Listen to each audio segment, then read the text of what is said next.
Oh, yeah, this is exciting because this is the first time any of you has ever experienced the Christmas episodes. Last year it was Mike and Dale, and the year before, the first one, it was Dale, Mike Thompson, and Brian. So, yeah, the shitter wolf. You got to get him to come out for the final battle. It'd be fun to have everybody show up in the final battle.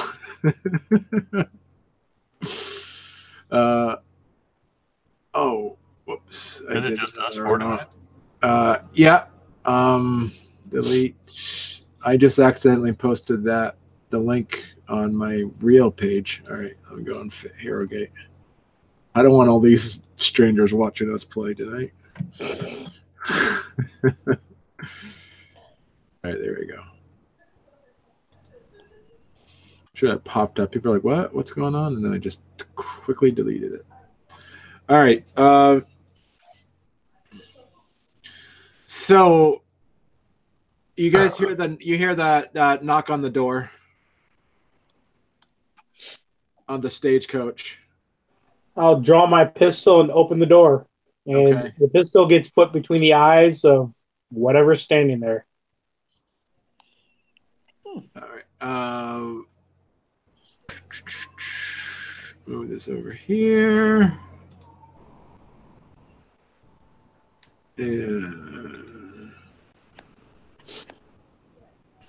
And you see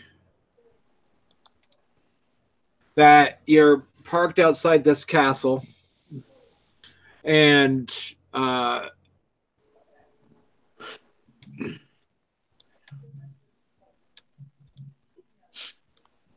you see this woman. Just kind of scroll down below further. You see that fairy woman, about half the size of you, half the height. She's probably about 3 feet tall. And she says, and she says in a wispy voice, "Hurry, hurry! You're going to be late." Down the rabbit hole. To what? To one of the more important events. I'm not sure why your kind is here, but I'm sure you've been invited, or you wouldn't have arrived. I'll look back at everybody else. Well, do I smell anything good to eat? Yeah, it's ice. You just smell snow and hints of balsam fir, I guess. Okay. Yeah. Well, let's put a bell around Bob, otherwise we're going to lose him out here. I'll go to Lupus. Hobble out. Okay. I'll ask this fairy if this is appropriate to wear formal wear or semi-casual. Oh, for love of... I'm going to pick up Arby bodily by the scruff of his neck and his belt and toss him out of the stagecoach. She says, what you're all wearing is fine. I think it's very appropriate. Alrighty then. So his treasured guest, he's iced in his cabin? Yeah. Can I try to reach him with my mind? It feels like he's asleep. He's sleeping. All right. Let's go. All right. So the three of you leave the stagecoach. Everybody roll your perception alertness difficulty of a 6. The worm.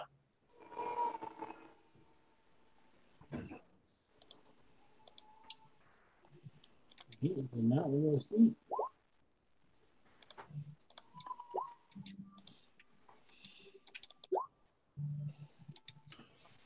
Ooh. I've never rolled more than one success in a perception alertness roll before in my life. Hey, it's paying off all that experience you've been spending. All right, 1 success. Bob, you notice that your your body is different. Okay. You notice that that instead of the color of your fur, the color of your fur seems more orange. RB, you notice that Kate and Bob look different. Kate, you were in Hamid form, correct? You notice that Kate now looks like she looks like of Irish descent now. She has red hair and seems a bit shorter. Bob appears to be a Fianna Metis. Kate, you notice those things. You notice that you've completely changed. You notice that Bob, you have the appearance now of Fianna. Bob does too. RB is unchanged, and then you turn back with 3 successes, and you just see where you stepped out of the stagecoach. You just see a wall of snow and brick.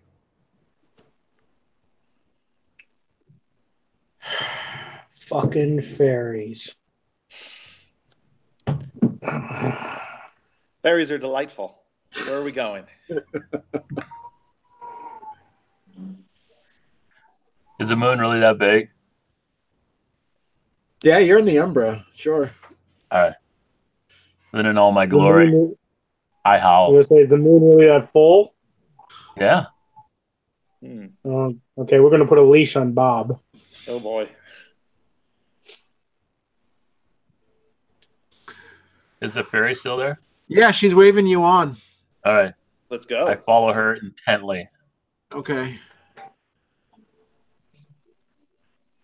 As you guys get get further up into the castle, you see you walk into the castle. You see a lot of other fairies that look the same as her around. Scroll down, you see next to her, you see 2 other pictures. Those are just kind of give you an idea of what the fairies look like there. Everything is very cold to the touch. Everything is made of ice. I was going to ask, is this stone or ice? All ice. The whole building is.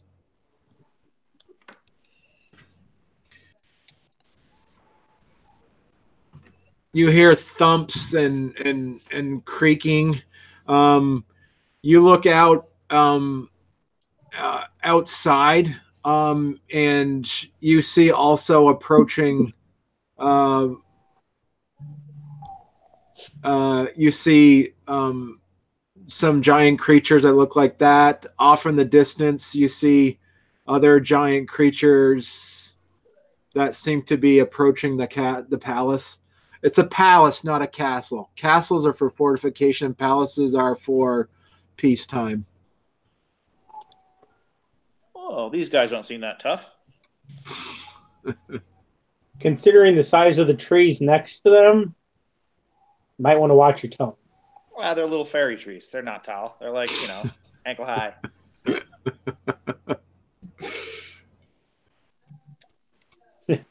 You keep telling yourself that. So as the fairy guide, is she still stuck with us, or is she intermingled with all her friends? She's waving you on further in. As you get closer, you see this woman who is the only one that has it. I'll scroll all the way farther to the right. Upper right.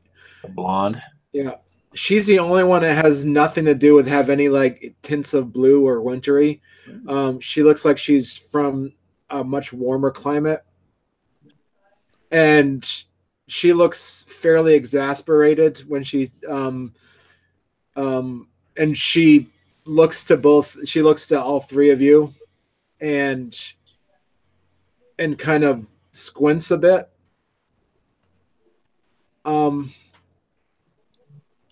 Exasperated at us, or just exasperated at? Exasperated in general.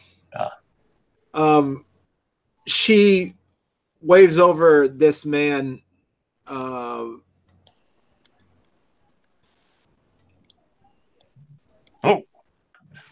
She waves over that man and points and says something to him and points over at the three of you.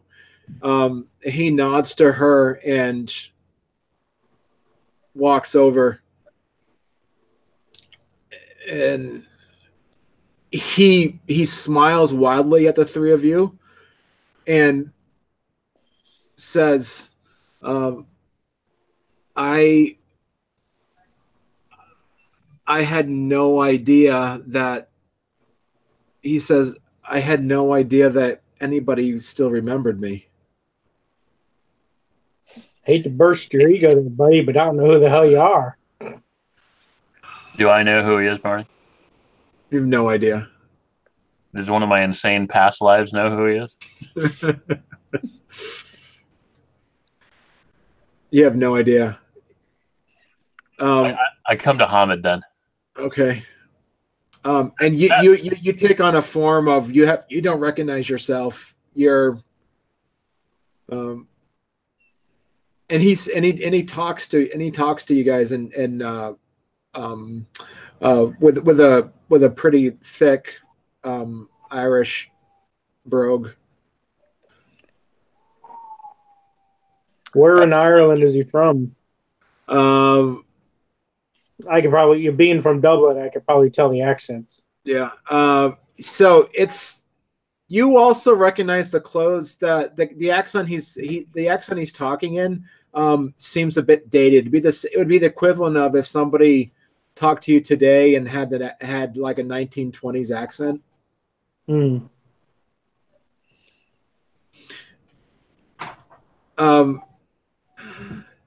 He says, is he speaking English or Gaelic? There's British, English, yeah. He says, if you can help me, that would be great. But I also am drawn to not want to leave my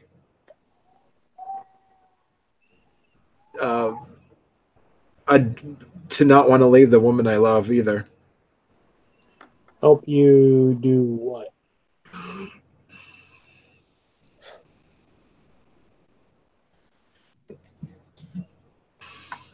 He kind of shakes his head a bit, like he says, as she looks over to him talking to you, he says, "You must be here to witness the events, I take it?"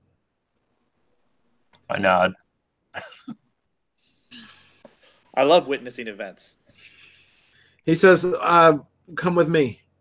He brings you into the through the antechamber into the main room. Who's the more foolish, the fool or fool who follows him? And you see in the main chamber, a lot of the other fairies are gathering, all in winter spirits. The ones that are too big to come into the palace seem to be congregating outside. And you hear and you see the woman with color say, declare, she says, Her Majesty, and she says king to this, Her Majesty, the king of the Northern Pole. And you see this woman arrive on a polar bear and set up on the left side of the there's a throne to the left, and you see some people are applauding and whatnot. You see that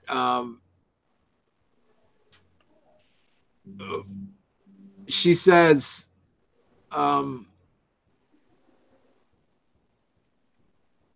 she says,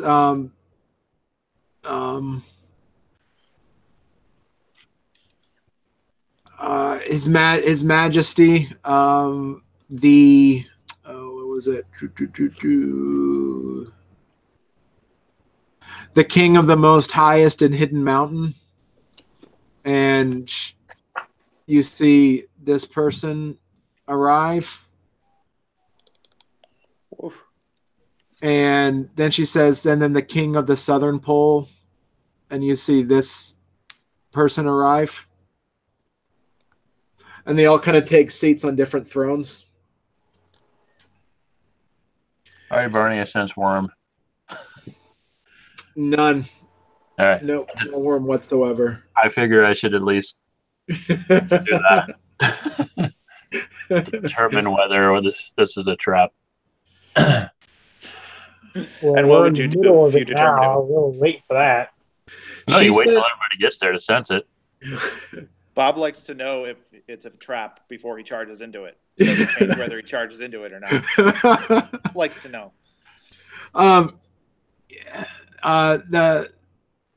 The man of the with the red hair says that basically says that stories are starting to form on the dreams of children and adults now regarding Christmas, and as most of you might be aware of, this is a Sealy court, and the rest of the court is really wanting to take advantage of the spark and wonder and grow into something more significant. And it's right in this winter time, is right in the middle of the unseelie season. So most of the members of the Sealy court are helping to form the dreams of mortals to add, and he's kind of saying this to kind of like on the side to all of you, to add to the mythos of this Saint Nicholas that's starting to be talked about. Everyone is pretty excited since this is the first time that the reverse is happening. He says, taking a Christian symbol and making it into a magical instead of the other way around. So, and as you see the woman in with the more of the summer tone seems to be talking to the three of these kings. As is he talking to you? He says, some of the Sealy court are working hard to building their dreams around this personality and this appearance of St. Nicholas. We have another house who is actually in the process of solidifying a dream of a Clement Clark Moore to inspire him to write a poem involving this St. Nicholas's transportation. So right now my love is hosting the King of the North Pole, the King of the highest, most hidden mountain, and the King of the South Pole. Each one is trying to vie for ownership of the host of the story of St. Nicholas. Spoiler alert. Not to sound rude. What in the name of guy are you fucking talking about? I'll say politely, you have to excuse my crass friend here. And I'm also crass. I don't actually know who you are. I know my friends seem like they do, but I'm R.B. Roderick, and I'll go to shake his hand. He shakes he shakes your hand. You feel as though you've met him before. Charles Dickens? What do you need from us? You see the woman kind of motion, and then she walks forward and she says, and she kisses him on the cheek. And she is by far the most beautiful living thing you guys have ever seen. I was hoping you were going to have to yeah, I was hoping that you're lucky, man. Because if you needed somebody to marry somebody, she smiles. One of these adventures. She smiles and she says, I take it that my treasured guest here has been introducing you to what's happening. Oh shite. We're in a ghost story. Yes.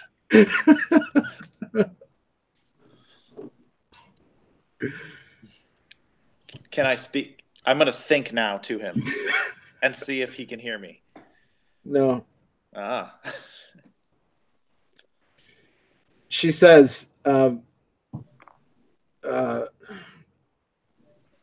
she whispers something to him, and he nods, and he rubs his eyes a bit. And as he rubs his eyes, you see a faint sense of panic in his face, and then it quickly falls away as he follows her lovingly back towards where the three kings are meeting. And the three of you are by yourselves witnessing this parlay that seems to be happening between these three kings. So are we just observing something that happened in his past? Is this actually happening? What is going on here? This could be in like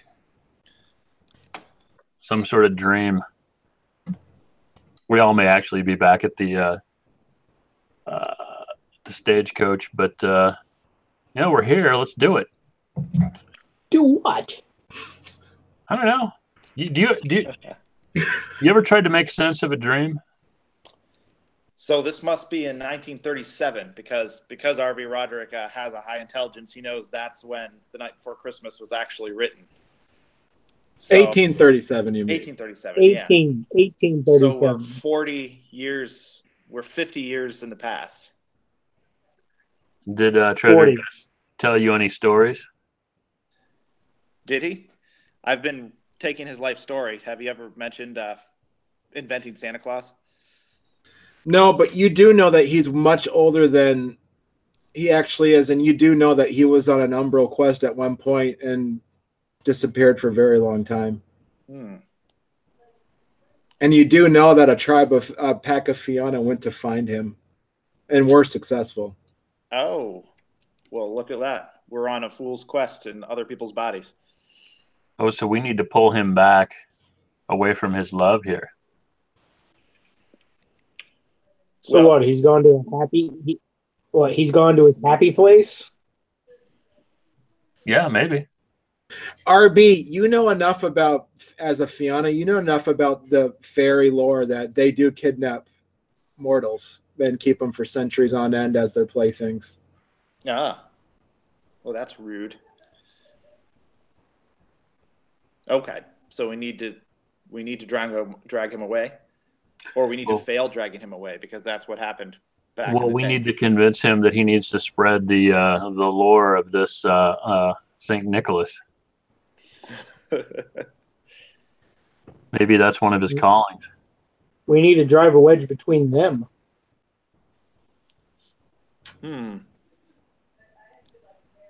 It would be pretty rude of me to try to seduce his girlfriend,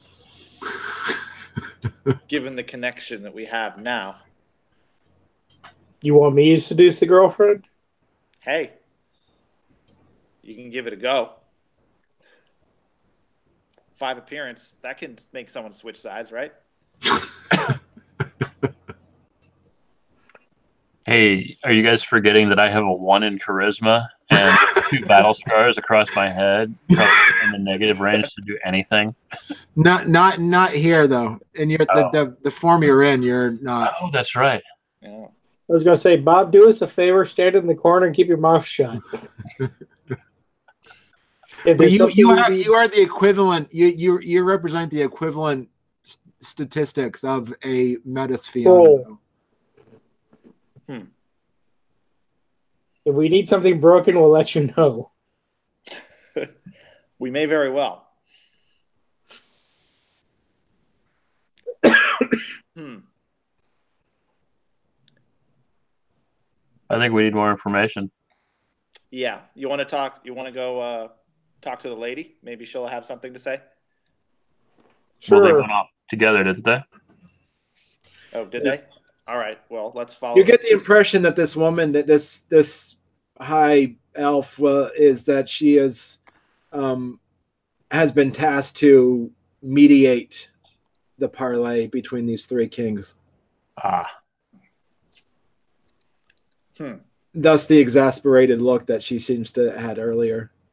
Because this obviously is not her land. This isn't her territory. She has the colors of, like, you know, someone with blood in their veins. Yeah.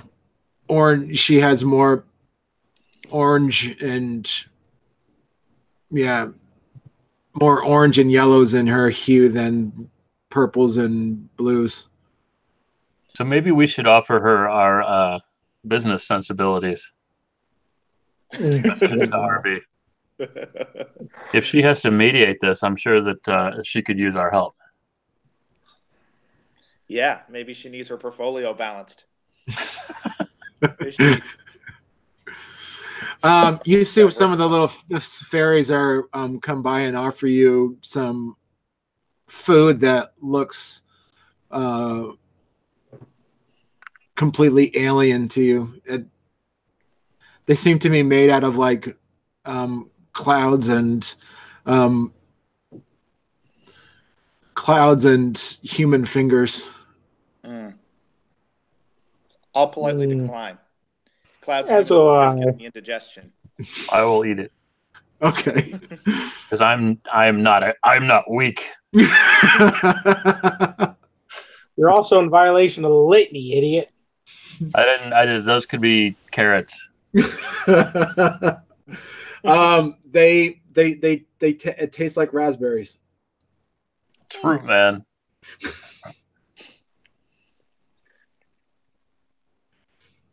All right. Let's go talk to the lady. All right. Hey, lady. Hey, lady. What's a beautiful warm-blooded creature I'll like follow. you do? I'll follow Tweedledee and Tweedledum. All right, girl, Red, roll your charisma and tell me what you say. Well, I'll say, what's a beautiful warm-blooded lady like you doing in a tundra wasteland like this? Barney, my reaction is literally this. If you're watching, What am I rolling? Charisma etiquette? Whatever you want to roll. Charisma something. Okay. You're attempting to converse to fairy royalty. I will find a wall to bang my head against. 6 or higher, based on the royalty thing. Difficulty of a. Are you gonna do persuasion?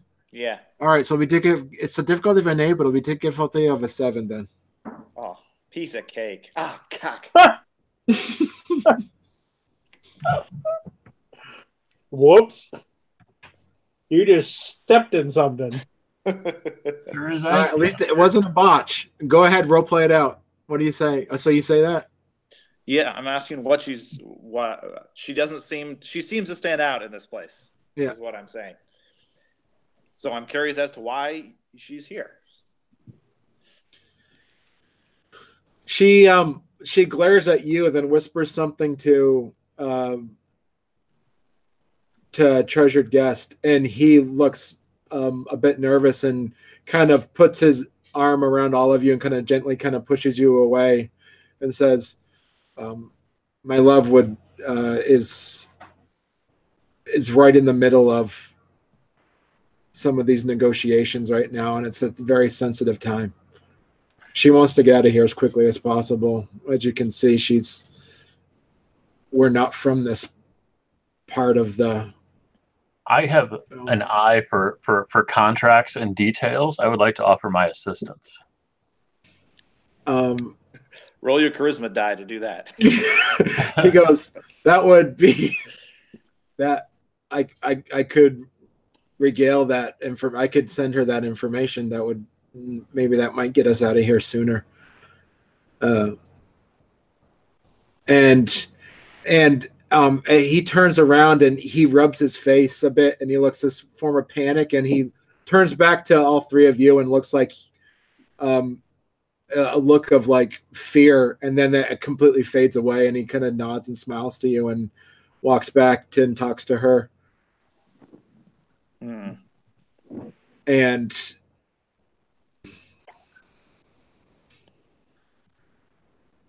odd bird.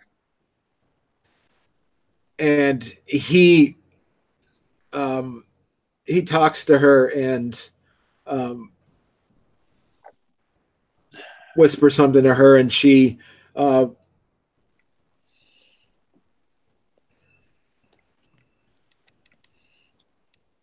and he comes back and says, Mortal contracts are very much different than the contracts that the Fae sign. Unless you have some negotiating talents for negotiation, she wouldn't need anyone to draft. You wouldn't need anything to draft anything. He's probably more suited for negotiation, depending on how fairies negotiate.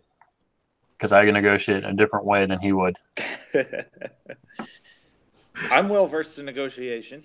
I think this is kind of funny that the Philodox Fiona is negotiating fairy contracts.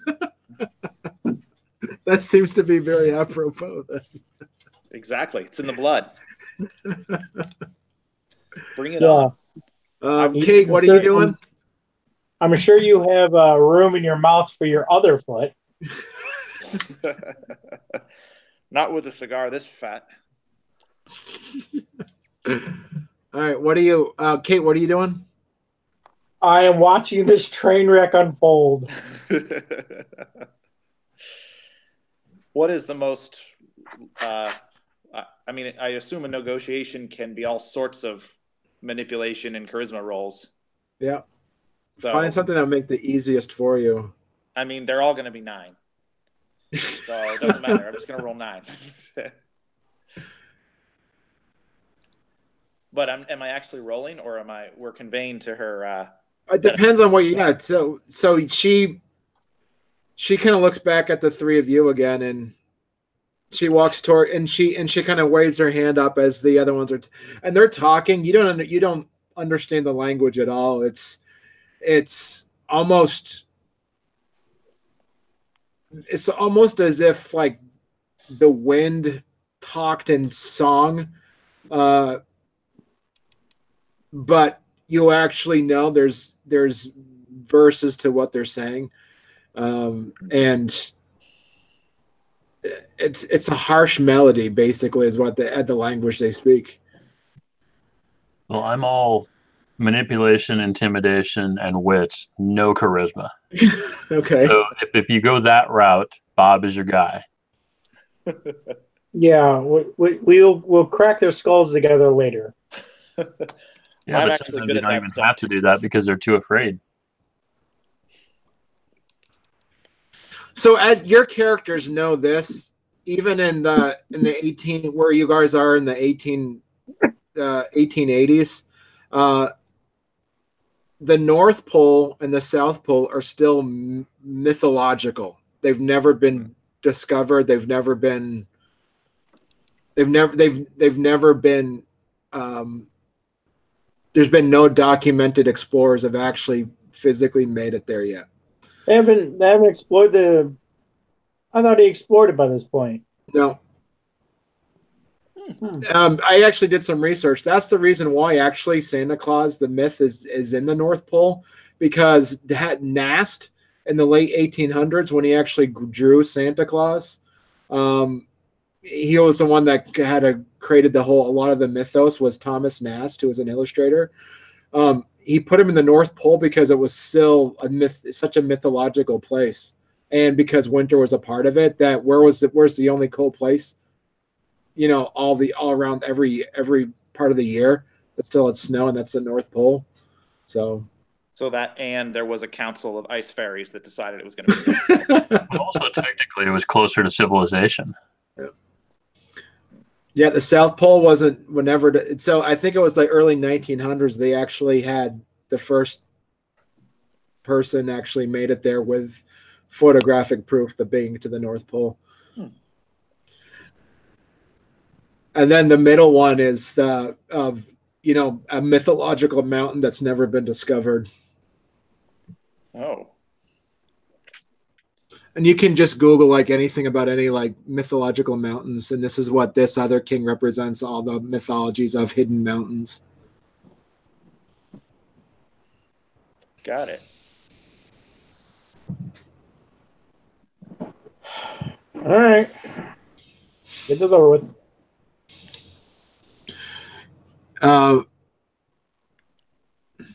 She comes back and she kind of like first starts to talk to you in her fairy language, then shakes her head and says, "Oh,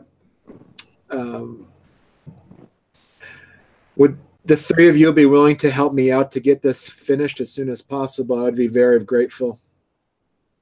I would owe you. I would owe you. I would owe you a boon." I think I have your solution. Oh God, here comes Bob. Hidden mountains are everywhere, correct? Mm-hmm. Everywhere in mountainous regions, rather. The North Pole is closer to Europe, closer to New York, closer to civilization. Parts of Africa, parts of South America are still very hidden places, even going down to the South Pole.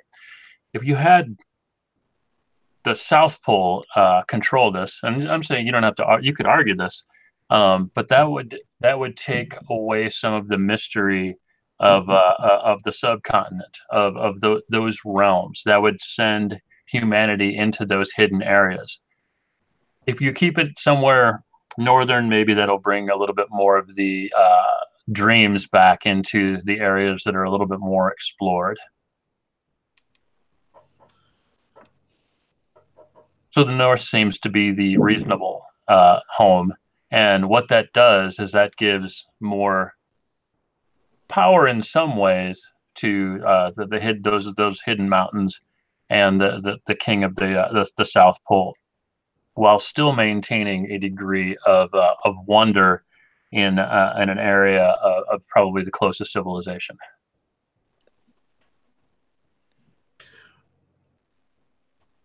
Roll your best collection of dice you can think of for that. And do you have a gift that you want to put in with that? No, well, I've got trick shot. No, I have no social gifts. So I'm thinking probably this is manipulation, maybe. Should be. Manipulation is logic, right? More than yeah, I think manipulation is trying to get them to do something that they may not want to do, but you're convincing them it's the right thing. That's manipulation. Isn't that what we're doing? Yeah. Seems like it. And isn't law the closest thing we have to logic? Enigma. Damn it, I don't have anything in enigmas. I will vie for manipulation law. I would say more, if you're going to do it, it'd be subterfuge, not law. Law is law. You're discussing law, like me. I have a 3 in law or a 4 in law. I went to law school. So there's nothing established. Yeah. Law is technically a knowledge, so it seems like it's a specific thing you know something about, as opposed to trying to convince someone of something. Hmm.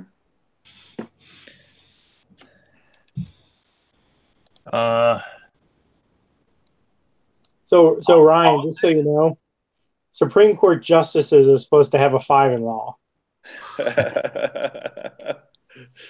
Yeah. We would have a 3 just as lawyers. Yes, that's what it says. 1 is lawman, layman. So what do you want the role to be, Barney? I'm vying for manipulation. I don't care what the other part is. What do you have in subterfuge? I have a 1. In law? You have... I have a 4 in law, 2 in streetwise, 3 in science. I would say roll manipulation science, because you're bringing up issues of like geography and education. I've never seen a manipulation science roll. This is the newer one too. There's a gift that uses manipulation science. Oh really? Probably a Nine Rider. The controlling machine or something. Yeah. I'm gonna spend one of the willpower points from the great house. Okay. What's the diff? Difficulty of 6. 3. 3 successes. She kind of like perks up and she says, "It's a sound argument. Would any of you feel comfortable in accompanying me and convincing Sure. the king of the southern pole to back away. The king of the hidden mountains is not so much as concerned about it as because his mere concept is filled with wonder already. But the South Pole is very much interested in being a part of it. He brings up the fact that he has flightless birds that are in the hundreds of thousands that are littered across and would make suitable workshop elves. Oh, that's so adorable. Let's change history and make him do that. I'll speak to him. Does you want one or all of us? Let's all go. I've worked it out. You guys He allows it. deliver it. All right, let me roll to see. They're throwing on their sovereign, which is going to make the rolls a bit more difficult. So I'll tell you guys the combined amount of successes you'll need to get if both of you want to roll.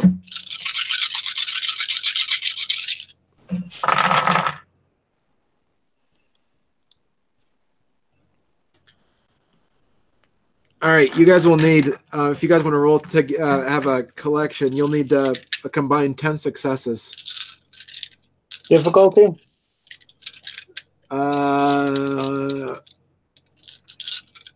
Difficulty of a. Do you have persuasion as well? Nope. No. All right. It's difficulty of a 7. So for you, RB, it'll be difficulty of a 6. Okay, I'll use I will spend power. I will spend a willpower. You're going to use a willpower from your crest. Do those recover? Do they? 3 per month, I think. 3 per month. 3 per month? So basically 3 every 4 gaming sessions. So 7. I'll do that as well. 2. Ooh. Whoa! Who's a man? He knows how to sell his own ideas, huh? 6 successes. 3, 4, 5, 6, 11 successes. Good job. All right. All right, just kind of abbreviate. Role play it out. You guys have to do the entire speech, but role play out how you do it. I think the way that I would sell it is you sell the losers essentially that they are almost gaining more wonder from this. When you talk about the hidden nature of the mountains, the mystery of the land of ice and birds, below the continent. If you and also you play up the ego slightly of saying the North is very close to civilization and losing that. So you don't want that candle to go out. That's how I would approach it. I would almost approach it as this isn't something you want. You don't want the humans to come down to your realm because they'll spoil it. Keep your mystery. Keep them away. This is a bad thing. I'll tell the people of the South that, listen, if you look ahead in the future, this is gonna be goofy. Like, this St. Nicholas guy is gonna be taken over by corporations, no doubt. It is going to be commercialized. You're gonna keep a lot of mystique if you don't do this and you just have the penguins marching around all the time that no one ever gets to see. All right. They will be distributed in zoos across the world. You don't want that. I don't know, man. It seems like I really want that. Don't do it, Stewie. You're actually here. This is the capper. The North is winning back wonder from religion, and for the South, I see bringing back wonder for science. That is your calling. And can I squeeze a word into the Hidden Mountain people? Yeah. And just say, I get what you guys are doing. You're smart. You guys know that there are a lot of hidden mountains on the North Pole. There are a lot of hidden mountains in the South Pole. You guys win no matter what. The king, you notice that that you, with some of the conversations you're having, you're playing up the filling in their ego, and you see all three of the kings seem to be smiling and nodding, which is what it's all about with kings, the ego. The fairy wolves make sense. The king of the South Pole says. And his weird long fingers wiggle. Who are you calling a fairy wolf? Harvey, shut up. Yeah. He says, I will concur with the recommendation if it approves if this is what the Baroness is also would like to report back to the High King. And she says, I'll be more than happy to let the High King know that this is the decision, and we'll report back on what other stories are going to be combined with, as we say, an air of transportation, on what the mode of delivery of gifts for children. We will discuss all of these. We will combine all of these stories into one that will help us all out during this unseelie times. Might I suggest a one-horse open sleigh? I was going to suggest sleigh pulled by reindeer. As I say, we are working on that transportation piece. We just now need to discuss where gifts are sent, on and what mode are they sent. How will this St. Nicholas arrive into homes? But it would be out of character had Bob not to suggest perhaps locomotion. A train, really? Yes. Yeah, these are fairies. Pulled by a train. But the knockers would love that idea. And we're doing wondrous things with speed, getting presents across land in no time at all. They go faster if they fly. And there are discussions of going around the world in 80 days, and it has to be shrinked immensely to one night, and how that will be possible. Mm-hmm. But she says, we'll finish these conversations, and we'll sign it. We will draft a contract for all three kings to sign. She turns and escorts the three of you along with her treasured guest. She says, as promised, I do owe you a boon. You have significantly reduced this parlay from being 30 years long to only 2 years long. I appreciate that. Oh boy, that's looking at the bright side. Looks like Christmas comes early this year. Oh, fairies have a lot of time on their hand, huh? You're welcome. So how can I repay you for this?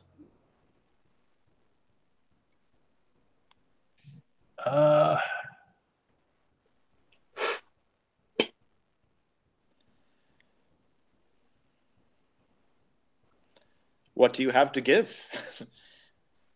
Boy, aren't you crass.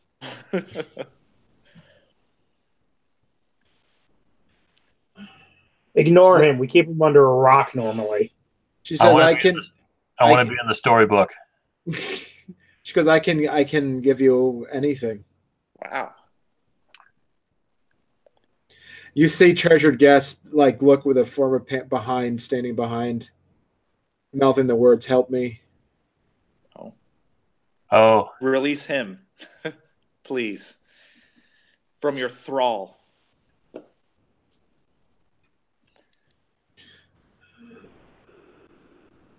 you want me to give you back my treasured guest. And she kind of smirks and looks. It's been a while. I guess I am tired of him, I guess. I would see that. Ouch. I thought you weren't cold. You were only not cold bitch in here. I'm not saying that. I'm thinking that.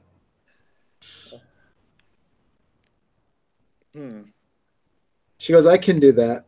And I can also, in return, I can give you all the our boon as a gift of House Fiona. Because you are part of our, as the fairy wolves, we are connected.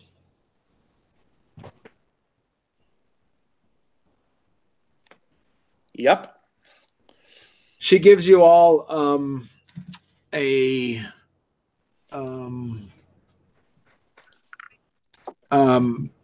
emblem, a brooch. We're gonna have all kinds of buttons on our stuff. Yeah. The three of us are getting all these unfair windfalls. That's right. You guys are the ones that got them from the other house. We're also too. House Winter Snow, so they should know it's Snowland.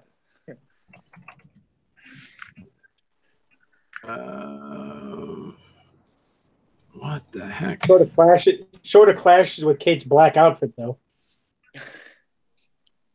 Where is? All right, that's not helping me out. It is a house of. I'm trying to find the.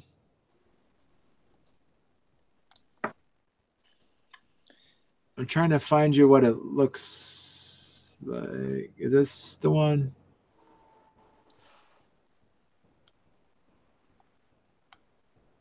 Hang on, let me just grab my book real quick.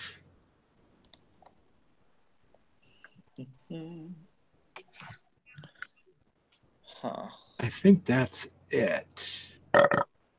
Yeah, that's it right there. It basically, yeah, I'll grab the map. I'll get rid of that book.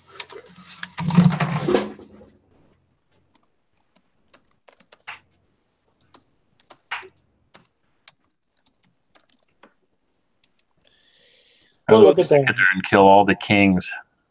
We help make Santa Claus. What? We help make Santa Claus. Yep. I don't suppose we're gonna get any firearm fetishes out of this, are we? You could ask, Ask. but it's probably earlier than American firearms. Give me a fairy firearm. She A blunderbuss full of dust. She says that from our house of House Fiona, we are very territorial of the people that we open our hearts to. Yeah, this is a brooch that looks like that. Okay. Is that a lion? Yeah. And she says, I will release my love from my treasured guest into your hands. But with that will come to anyone who has held the hands of someone of my house, that they are forever protected. And if any harm ever comes to them, the fury of our entire house will come down upon the transgressor. And she gives you that boon. And I can tell you, I can read you what the boon of the house is. You have that those who swear fealty. Well, don't worry about that. You're courageous, and fear holds no power over them. Even in the face of certain death, Fiona's legendary reckless bravery continues to shine. As such, any attempt to generate fear in them, magically or natural, automatically fails. The only thing that can truly inspire fear in a member of Fiona is direct threat to the life and safety of her lover. These attempts are not subject to automatic failure. So basically, in other words, while you wear those buttons, those pins, you can't be, you won't be able to be afraid of anything unless it's something that you truly care of is in harm's way.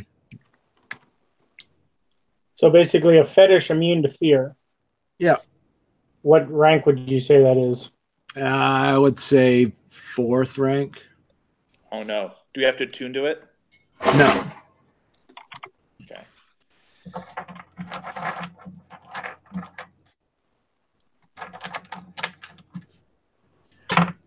You walk.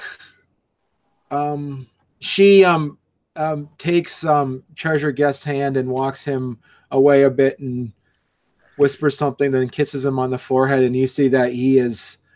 How do you spell that house, Fiona? It's Fiona. It's House Fiona, actually. And there, if you guys ever want to do, there's actually a lot of write-ups of like there's a lot of connection between the werewolf tribe of Fiona and the she house of Fiona.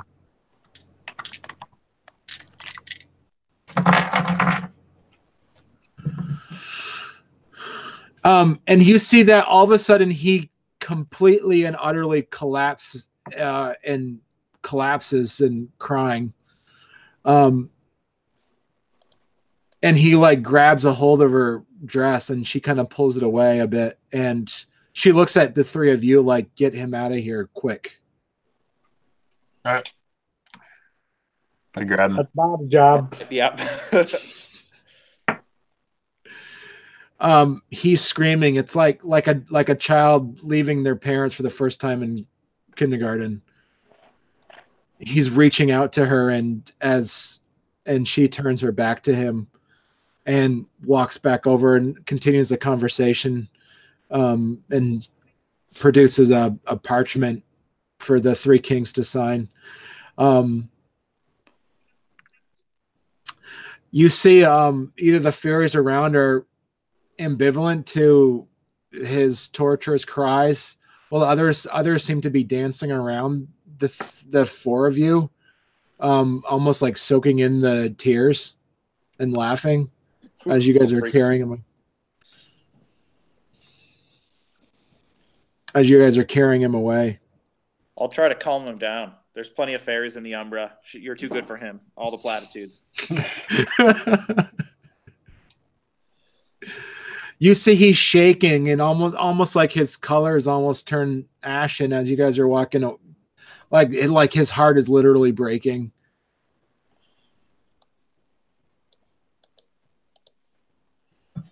And as you guys walk out of the palace and head towards the direction you came. Do I get to tear his jaw? What's that? Do I have to tear his jaw? This is where he gets his jaw ripped Just off. might as well just do it. It's gonna happen. You won't shut up. You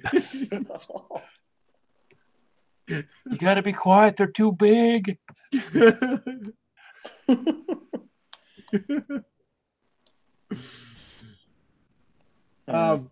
As you guys head out,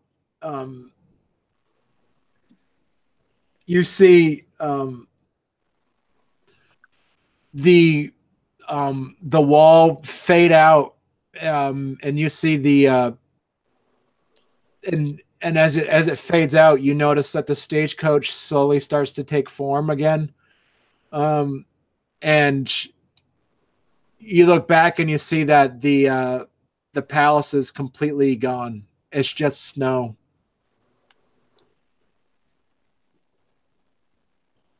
Winter snow. Yeah. Yes.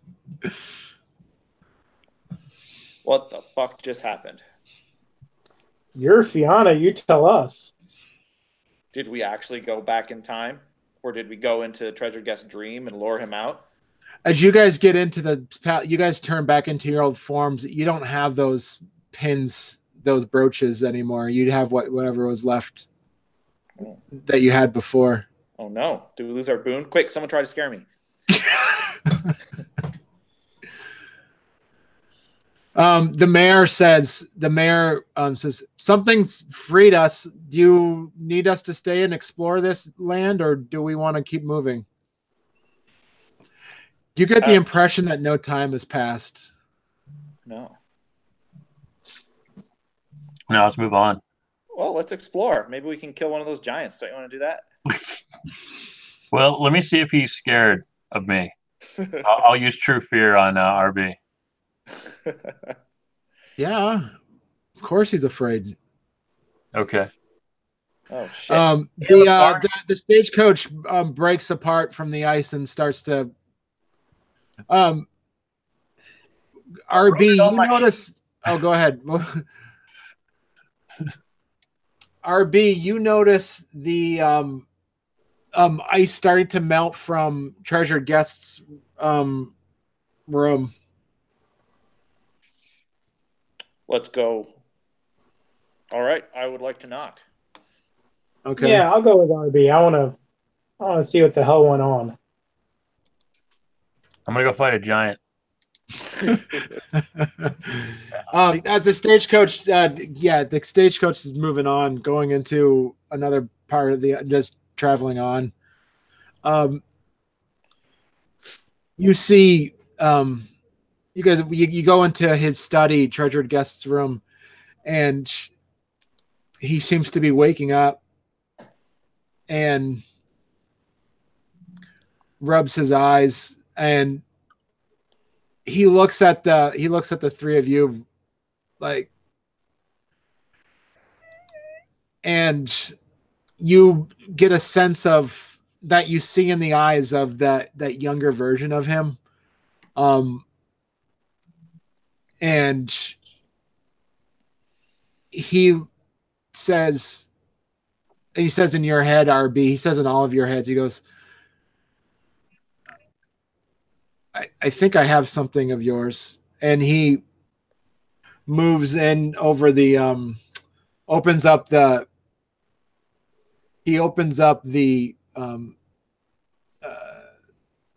side drawer to a bedstand and pulls out 3 brooches that you were wearing earlier.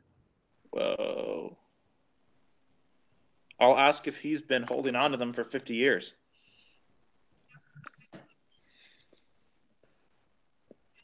He says they belong to a pack I once was a part of, and they all went on to die honorable deaths in many different ways of fighting the worm. But I held on to these, and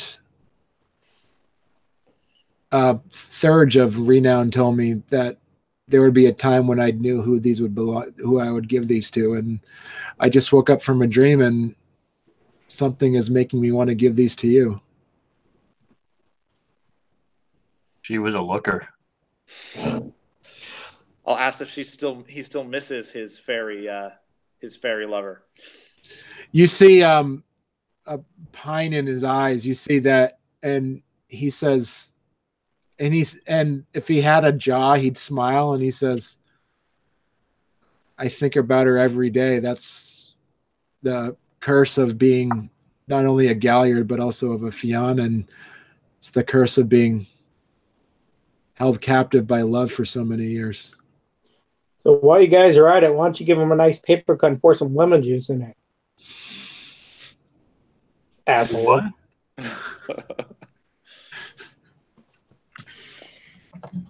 He says, This is guy talk, okay? I'm going to shoot RB in the foot.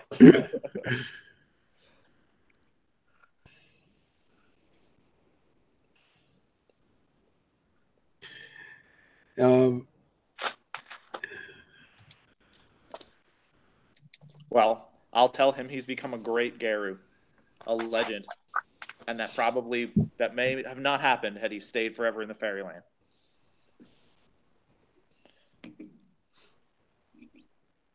He looks at the three of you and almost kind of squints a bit, and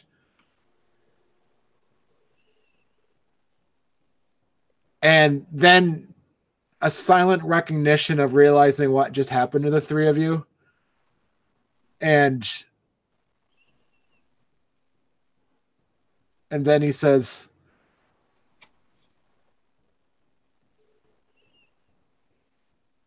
we're going to Philadelphia next, correct? And he says that to change the subject. Pittsburgh.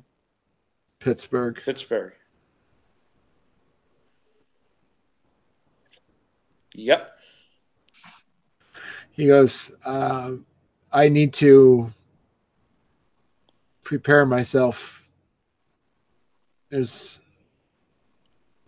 and he makes eye contact with each of you individually, and with a look of sincere thanks, and kind of insinuates that the conversation's over. I'll just give him a nod and leave. He's the ranking one here. I'm not going to argue with him. Time to Conversation's over. It's over. Let's go, Bob. We got some time. Let's hunt some giants. Yeah. All right. Yes, RB. Go hunt giants. So as we walk out, I say, so as an individual who's lacking much empathy, is he upset with us or happy with us? I think he hates us more than you will ever know, and he's grateful to us more than we'll ever know. Oh. In short, we'll never know. He's too old and mysterious. We took him away from the love of his life, even if it needed to be done. And even if she sucked. Well, he knew himself it needed to be done. Yes, which is why I said he's grateful to us more than he'll ever know, and he hates us the same way. I don't like the way she treated him. I'm thinking of adding an action item number 7 to go find her and make her pay for playing with poor Treasure. Oh my! Let's go to our new billiards room that we made in our casino. Buddy, I have 3 words for you. Get over it. It's got to be righted. Hey, I heard a wise man once said, if you seek revenge, dig 2 graves. For the 2 people you're going to kill for revenge? That's a good saying. All right. That was our Christmas episode. Nice Christmas present. Yeah. Yeah, that's your Christmas present. I'm still going to vote for running away when things get crazy. I was never out of fear. I'm not playing RB like a coward. I'm playing him like a pragmatist. All right. And for Christmas, you guys get 5 experience for this game. So then, Barney, I am going to spend 12 of it and raise my stamina to 4. Hooray. All right, yeah, I'll let you do that. Since I've been training with Bob, pulling angels and what else not. That's your iron bending and running back and forth? Yep. Do we get any, I mean, I know this wasn't us tonight, but do we get any renown? Yes. You do, because you don't know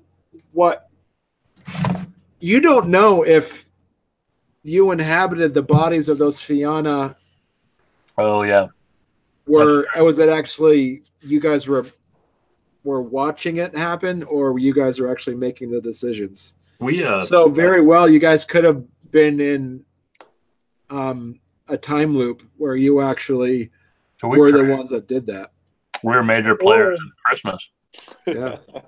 I was also going to say, werewolves have past lives. I know at least Arby and Kate have Fianna blood, so it's within the realm of possibility.